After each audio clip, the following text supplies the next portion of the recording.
So I would like to thank Honorable Speaker, sir, allowing me this opportunity to share my thoughts and concerns on the demands for grant for railways in the Union Budget 2020-21. So first of all, I would like to remind the Government of India, the railway is not a business sector, it is a service sector, especially for Indians. So before moving on the details, I must say that the BJP government is unfortunately unaware of the larger purpose and societal reasons for the establishment of railway network in any country. Sir, Indian Railways was deemed as the great unifier as envisaged by the late Prime Minister Jawaharlal Nehru.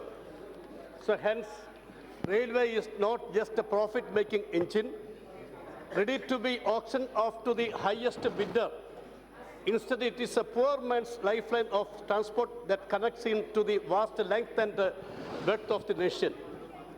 So with about 12,147 trains in service, 74,000 coaches, and with engine kilometers per day per engine in use for 678 kilometers, the railways, in my opinion, is an India that runs within India. Sir, what happened in the last 5 years, sir? So, however, there is a consistent apathy shown towards railways by the BJP government, and for the last 5 years, this discrimination against Indian railways is clearly visible. Sir, I can quote the CAG report, sir. CAG report titled Railways Finance Report on 10 of 2019 indicates the dismal position of Indian railways. It says that since 2016-17, railways revenue surplus has been falling, which is indicative of falling financial health of the Indian railways. During the year 2017-18, the net revenue surplus decreased by 66.10% from 4 lakh 900 crore in 2016-17 to 1 lakh 600 crore in 2017-18. So the failure of the government in reviving the railways are clear from the following findings, sir. In the first 6 months of financial year 2019-20, April September states that the freight receipts fell short by 16.97% and passenger earnings 5.3% of the budgeted amount. Gross revenue fell 14.54% short of the budgeted amount.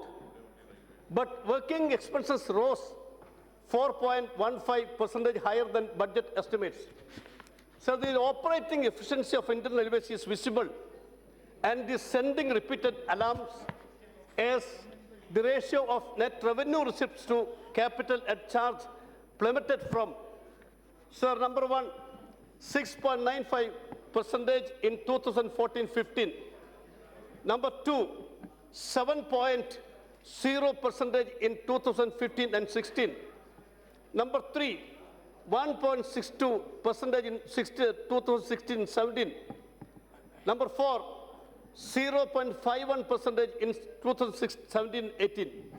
And to compound this situation, the 2019 report of the Controller and Auditor General CAG refers to the steadily declining performance reflected in the operating ratio, which at 98.44% in 2017 and 18 was the worst or the highest in the last 10 years, sir.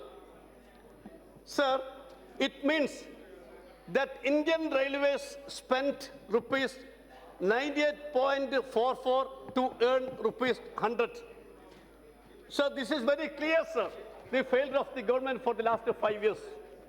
So the CAG report further adds that the Indian Railways operating ratio in 2017 and 18 would have been 102.66%, but for the advance received from the NTPC and IRCON, it means that the railway would have spent 102 rupees, earned 100 rupees.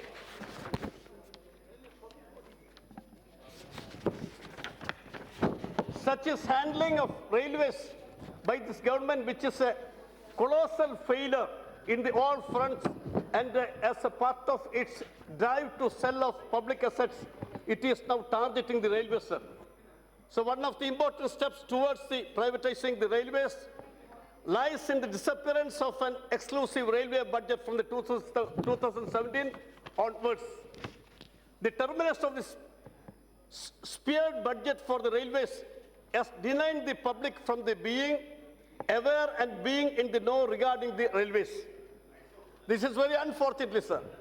The union budget's focus on the railways is cursory and exercise in obfuscation.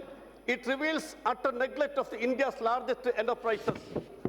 Hence, the BJP government succeeded in removing the first hurdle of the detailed budget being put in public domain. It was not at all surprising that Finance Minister Nirmala Sitharaman's long-winded union budget speech on February 1st, 2020 contained just a few references to the railways. I will quote her speech, sir. In her 2019-20 budget speech, Nirmala Sitharaman said that the government would invest rupees 50 lakh crore over the 12-year period in the railways, implying an average of about rupees 4 lakh crore a year or 25 lakh crore in 6 years. So, however, she actually budgeted for only rupees 1.61 lakh crore in the 2019-20. The revised estimates reveal that an investment of only rupees 1.56 lakh crore was made. Sir, the budgetary support in this case ought to have been rupees 1.16 lakh crore in 2019-20. However, the budget reveals that in the 1920 plan outlay, according to revised estimates, was only rupees 1.56 lakh crore, of which gross budgetary support was only rupees 52,837 crores. Sir, then comes the announcement by the PM on August 15, 2019, sir, on creation of National Infrastructure Pipeline, NIP. The NIP scheme envisaged an investment of rupees 102 lakh crore in infrastructure projects over 6-year period starting 2019-20, of which the share of the railway projects was to be 13%, sir, 30%. The share of railway projects in the NIP was thus to be rupees 13.69 lakh crore over 6 years, of which rupees 11.90 lakh crore was to come by way of budget support. So in this budget, Finance Minister promised more of the same for the 2020-21. According to the grand promise, the plan outlay for 2020-21 ought to have been rupees 2.62 lakh crore, of which the budgetary support ought to have been rupees 2.28 lakh crore. Instead, the Finance Minister has provided a net budgetary support of rupees 46.750 crore, a shortfall of the opening of 80%, sir. Sir, it is almost important to note that as many as 274 projects across 16 zones of the railway, sir, have quietly been abandoned, sir.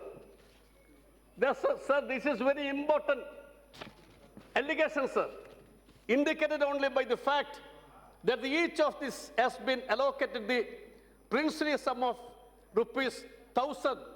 Of these, 132 are new line projects, 40 gauge conversion projects, and 10 track doubling projects. In her budget speech, she is continuing. The Finance Minister announced that the railways would electrify 20,000 route kilometers. However, sir, the fine print reveals that the 20,000 kilometers is what is to be undertaken in the years ahead. The target for electrification in the current year is only 6,000 route kilometers, which is scaled down figure from the 7,000 route kilometer target the minister set last year. In effect, the railways committed Deadline to electrify its entire network by 2022 has been pushed back by at least 2 years. Sir, the limited allocation now means that this will take at least 4 years, provided further cuts are not made.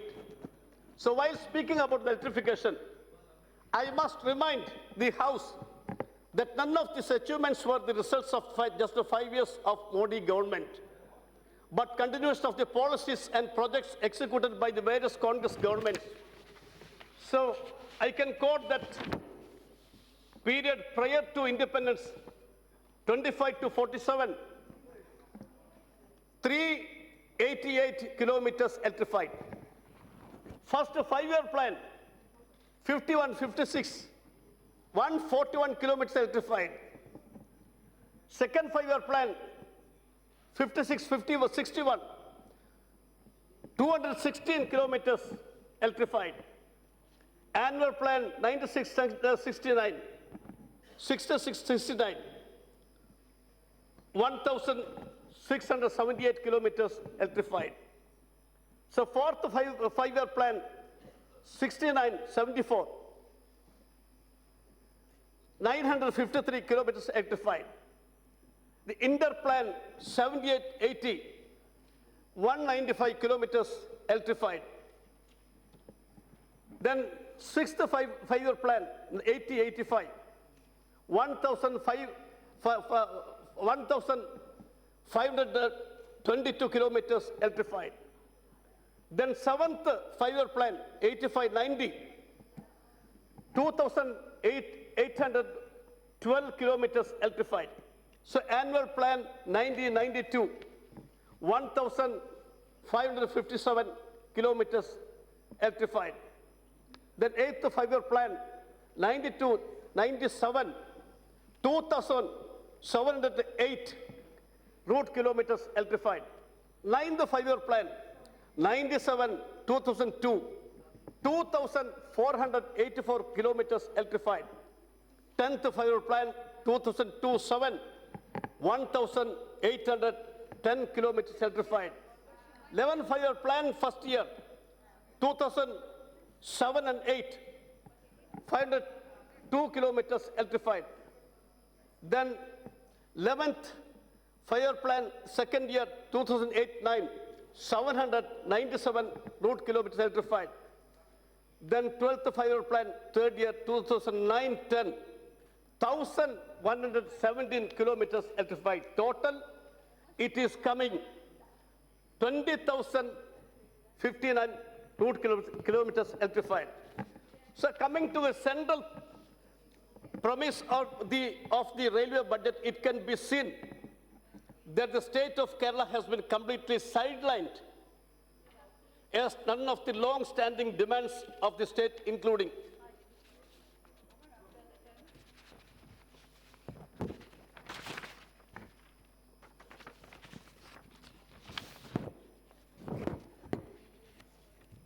so for so many years, the government of Kerala and all political parties, all MPs are demanding for special zone. Then Nellambur Nanjanguda line, Tirunavai Guruvayur line, Palakkad coach factory, Calicut Bangalore additional trains like Intercity Jalshatabdi, increase of frequency of trains like Rajdhani Express, third line between Mangalore and Trivandrum, extension of frequency, increase of various trains, and Sabari rail, provision of more memo coaches for Palakkad division to connect Coimbatore and Ernakulam from Calicut, extend Yeshwanthapur Kannur Express to Calicut, are ignored by the state, and these demands are rejected for the reasons that are best known to the government. So I would like to share one more thing, sir.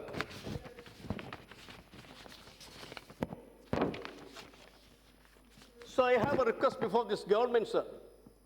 Honorable ministers are here. I had a discussion with the MOS I think, so many times. So you don't neglect Kerala. Your attitude is actually a stepmother's attitude to Kerala. So this is, sir, sir, this is a fact, sir, fact.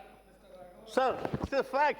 Your chief whip, Mr. Suresh, has given 4 names and you are the first speaker. 8 hours have been allocated for this, Sir, on this subject Sir. of this. And Congress party has 46 names. sir, You have already completed 16 minutes. yeah, To do justice to your colleagues, yeah. they will hardly get 10 minutes each. So I leave it to you and your party Sir. to decide how much time you would take. Sir. No, provided he agrees. So, sir, I request, sir, I request of the minister. So you should consider Kerala because we are the parcel and part of the nation, sir. Sir. So, you are smiling. I think you will consider something for Kerala, I think, sir. So therefore, I genuinely feel that this budget is just a call of privatization and eventual selling of the railways, the lifeline of the India and her common people. So thank you, sir.